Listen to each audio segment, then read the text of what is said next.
Praise God, hallelujah. Mayong buntag sa tanan. Ready na ba ta na maminaw sa pulong sa Ginoo? Wala di kusog pa, anak? Amen. Akong gihangyo ang katong mga walay di pangbuhat na pwede mulingkod ta. Atong irespeto ang pulong sa Ginoo kay kung moingon ta sa John 1:1 na ang pulong ug ang Ginoo isa na naaging pagrespeto kung nagahisgot ta sa pulong sa Ginoo. Palihog sa mga kabatanunan, wala say mamalit samtang nagapaminaw ta sa pulong sa Ginoo. Akong gihangyo si Mira na dili sa siya mobaligya samtang naatay naga-share na sa pulong sa Ginoo. Amen. So praise God. Sige, manindog ta o mag-ampo ka. Praise God. Hallelujah. Lord, salamat kayo nini katungtagon Ginoo nga dili Lord. Makapaminaw na pud mi Ginoo sa imong pulong. Magahisgot kami sa imong pulong. Lord, among gino-welcome ang imong presensya karong kabuntagon Ginoo na ang matag usa nga kasing-kasing Lord hinluit kini Ginoo. Maskin pa Ginoo ang among panguna-una Ginoo. Kung aduna man may kapakyasan Ginoo sa sulod sa isa ka semana Ginoo nga wala ka nahimuot sa among kinabuhi Lord. Among ginadangog karong mga orasa Ginoo nga pasaylua kami Ginoo sa mga unaware nga among nagbuhat nga wala mi nasayod Ginoo nga wala na ka nahimuot sa among ang kinabuhi.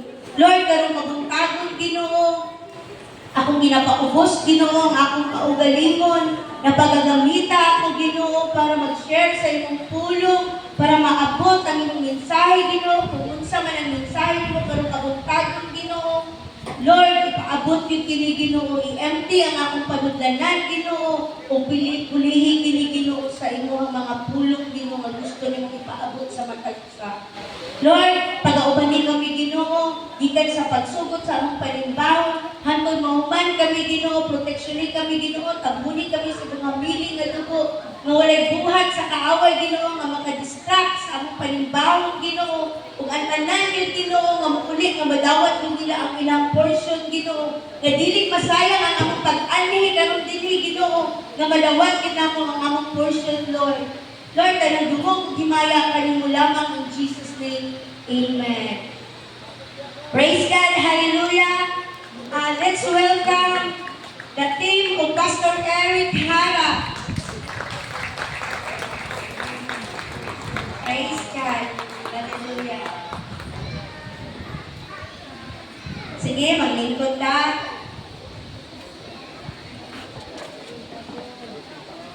Ang mga igsoon, atong pagahisgutan karon ang promised land.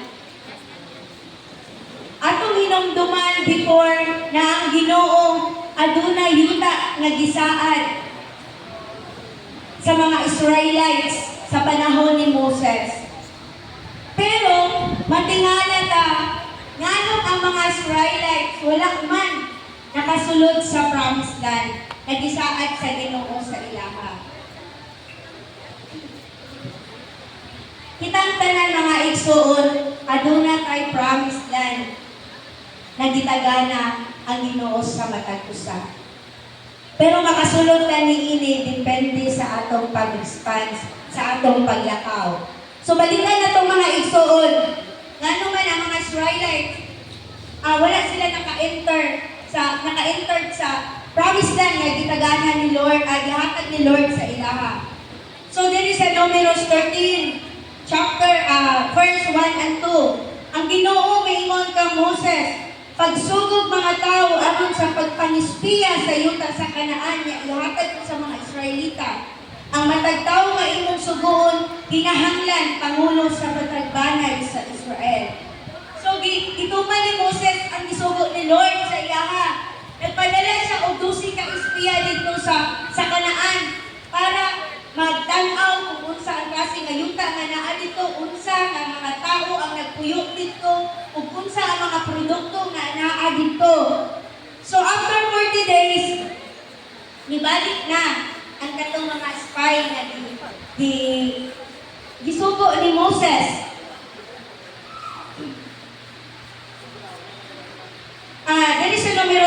30. Gipahilom ni Caleb ang mga tao at ubangan ni Moses, miingon siya, maglakaw kita aron dayon kung ilugo nato ang yuta ay sigurado gayon nga mailog nato kini. Si Caleb mga igsoon aduna ni siya saktong pagtungod diha sa tungbuhin nga Dios.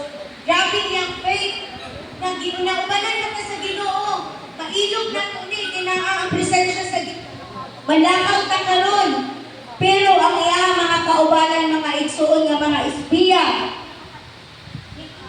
nga isubak sila kini, ihatag sila og taho nga baka dili mao ang ilahang namakak sila dahil ang ilahang gisulti sa ilang mga kaubanan nga Israelite. Ingon dire siya sa 32, ug mihatag sila adto sa mga Israelihanon ug dili maayo nga balita kahit sa yuta nga ilang gisusi. Mao kini ang ilang gisulti. Ang yuta nga among gisusi dili maayo. Gani na namatay ang mga nagpuyo dito ug dugang paniana ang mga tawo nga nakita namo dito hilabyan katagpas. Adunay nakita kagani kaming mga higante nga mga kaliwat ni anak. Daw mga apan-apan ang among pananaw sa among kaugalingon kung inkumpara kanila. Ug mausap ka na ang ilang pananaw kanamo. So mga igsoon, pagkadungog sa mga Israelite sa kahog, sa mga espiya, nangahatlog ang mga Israelite, diri na nagsugod ang pagbagulbol. Diri sa Numeros 14:2 to 4. Nagpagulbol sila ngadto kang Moises ug kang Aaron, niingon sila, maayo pag nangamatay na lang kita dito sa Ehipto o kaha dinhi sa kamingawan. Nganong danon pa man kita sa Ginoo ni anak kayuta, aron lang ba mga matay kita sa gira o pangbihagon ang atong mga asawa o mga anak? Maayo pa siguro mamalit na lang kita sa Ehipto kung nagtunganay sila sa usan-usan. Maayo pag magpilit kitag pangulo kung mamalit sa Ehipto. Dili mga igsoon sa ilahang nabatik ng mga balita, nangahadlok sila. So dili nagsugod ang pagbagulbol. Nganong nasuko man ang Ginoo sa ilaha, na ang promise na nagisaad ni Lord gibawi. Kay tungod sa ilang pagbagulbol. So niingon ang Ginoo din sa Numeros 14:22 to 23. Walay bisan usa kanila nga makasunod sa yuta nga gisaad ko sa ilang mga katigulangan. Kay bisan nakita na nila ang akong gamhanang presensya ug ang mga milagro nga gipangbuhat ko sa Ehipto ug sa kamingawan, kanunay gihapon nila akong ginasulayan ug wala sila nagtuman kanako. Busa ang mga nagsalikway kanako, dili gayon makasulod ni adto ngayon. So unsay rason ngano wala sila nakasulod sa promised land? Tungod sa ilahang pagbagulbol. Tungod sa ilang disobedience sa Ginoo. Maski nakita na nila ang milagro na gibuhat sa Ginoo sa ilahang kinabuhi, giluwas nila sa ilang pagka-slave. Nakita nila ang mga milagro nga gibuhat sa Ginoo sa ilang kinabuhi aron sila maluwas. Sa unang panahon, naa ang pagbagulbol, naa ang pag-disobey. Karon sa atong henerasyon, naa gihapon ang kabatasan, bagulbulan. Amen? Isa may bagulbulan rin. Wala'y bagulbulan? Ako na. Praise God. Hallelujah. So, karon sa atong henerasyon, sulayan ng galit ka. Naadayon ang pagbagulbol. Wala nang galit kay sudan, naadayon ang pagbagulbol. Nga naman kung naay bulat diha sa atong atubangan sa atong labisa, dili na lang nato pasalamatan. Thanks God for everything. Thank you, Lord. Kinaapakoy na kako. Kung tanaw na to, i-open na to atong mga mata igsoon, mulimot ka sa atong palibot, mas blessed ka. Daghan kaayong mga tao nga makita nimo, nagkaon nangita o pagkaon sa basurahan.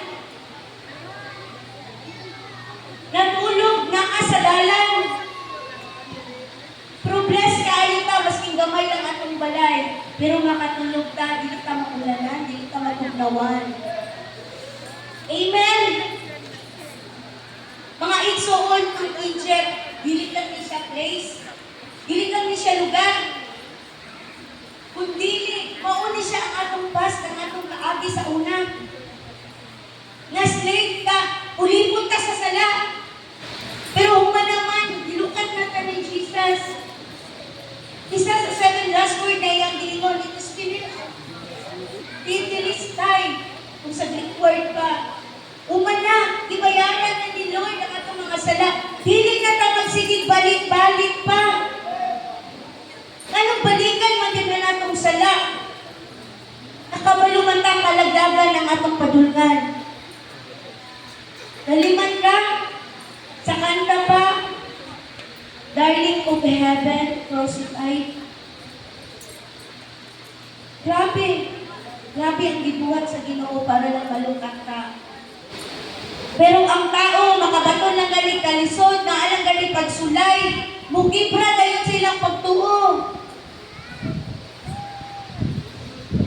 Mas maayo na lang itong sa una. Wala pa ko nang alagad. Kaya mo naghayahay man. Wala kang kaya pagsulay. Yes, wala yung pagsulay, kaya wala kang ginatira sa yawa. Kaya ang imong ginabuhan sa una, gusto na sa yawa. Karon nga nangalagad na kaugin sakto mga igsoon, ikaw ang punteriya sa kaaway. Wala nga dili na na-issue sa ato ang ate pagsulay. Kanunay na, samtang nagakuan ta ba? Nagalakaw ta sa atong promised land. Sa Old Testament, ang promised land na giningon ni Lord is Yuta. Ang ilahang goal, mao ang Yuta.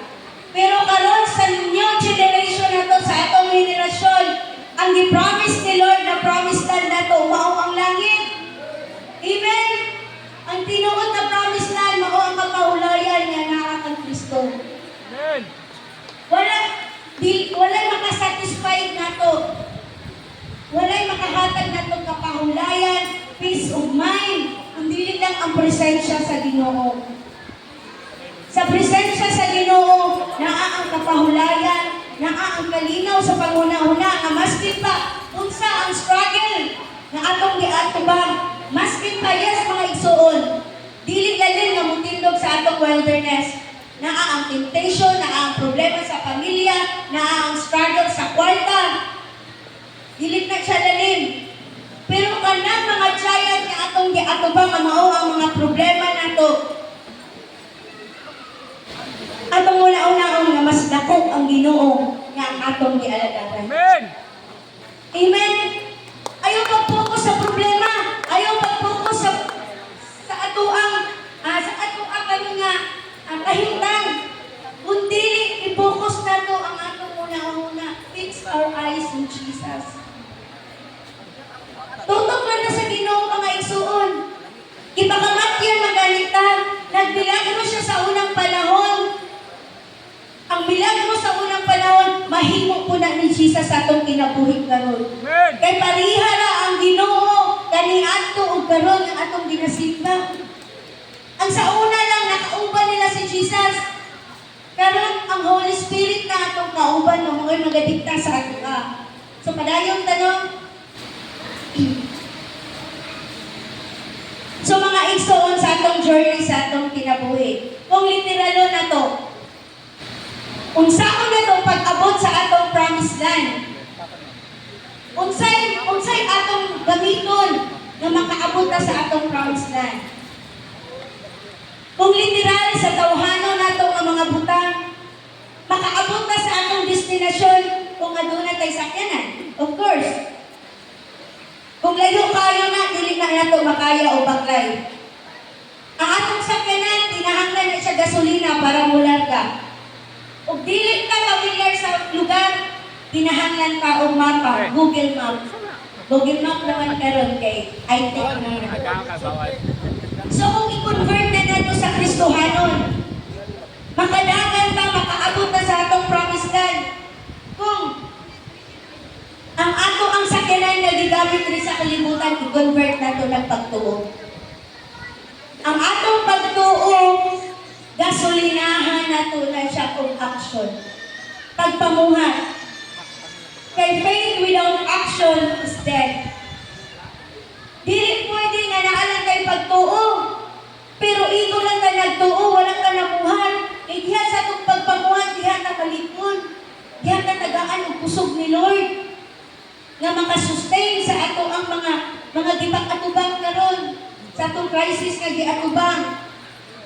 Then ang mapa igsuon, mao ni siya ang ato ang pinaka-importante, ang Bible. Amen. Mao ni siya ang atong ginagamit na dili ta ma-redirect ba? Dili ta ma-wrong turn.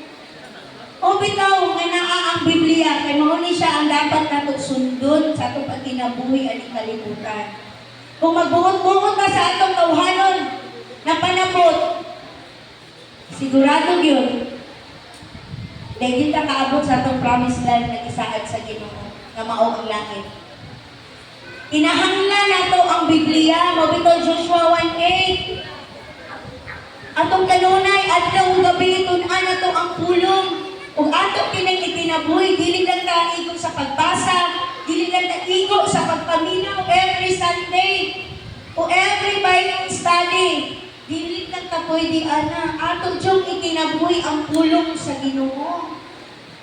Kay ang pulong sa Ginoo mamahimo ni siya natong susi para makaabot ta sa promised land na diingon gisaad ni Jesus nga mao ang langit. So praise God, hallelujah. Mga igsoon, padayon lang ka sa atong paglakaw. Padayon ka sa atong journey padulong sa promised land na giingon ni Lord na mao ang langit. Maski wala man ka kasabot sa atong sitwasyon, pero still trust sa atong Ginoo. Salig lang ito sa atong Ginoo kay dili kita nakasaktan. Praise God, at katulang mayong buntag sa tanan. Sige, manindog ta, makambot ta. Praise God, hallelujah, hallelujah. Lord, salamat sa iyong tulong at pagkakagod Ginoo. Din Lord, ipahilumduman din mo Lord. Napadayon ng Ginoo sa among paglakaw, maski pa sa mga sitwasyon, na amo ang nakatubang Ginoo.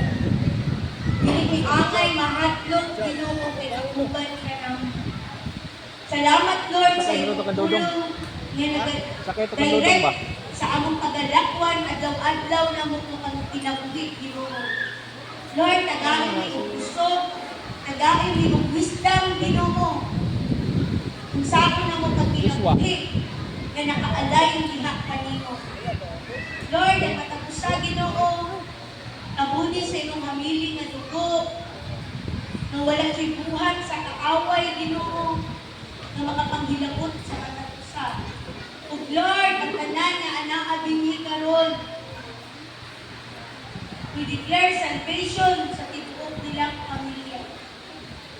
Lord, na himuha kami Ginoo ng light and soul, maski asa mi Ginoo, maadto ang pahayag nimo Ginoo ang among ginadaladala. Lord, himuha Ginoo na ang kahayag nimo dili kini mapalong-palong. On off.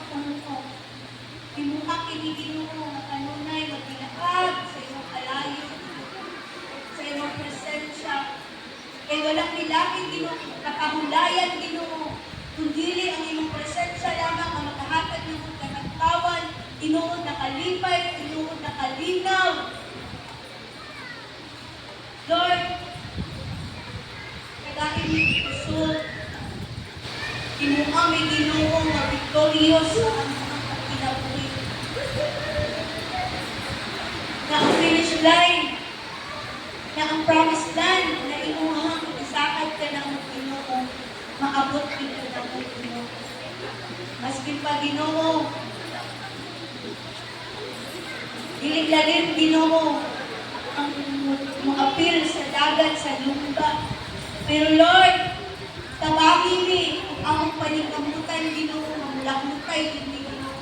Pinaagi sa iyong tulog, pinaagi sa iyong mga balaan ng Espiritu espiritu nga nagagiyak ka ng may kanang. Lord, tanang dungog, ug himaya,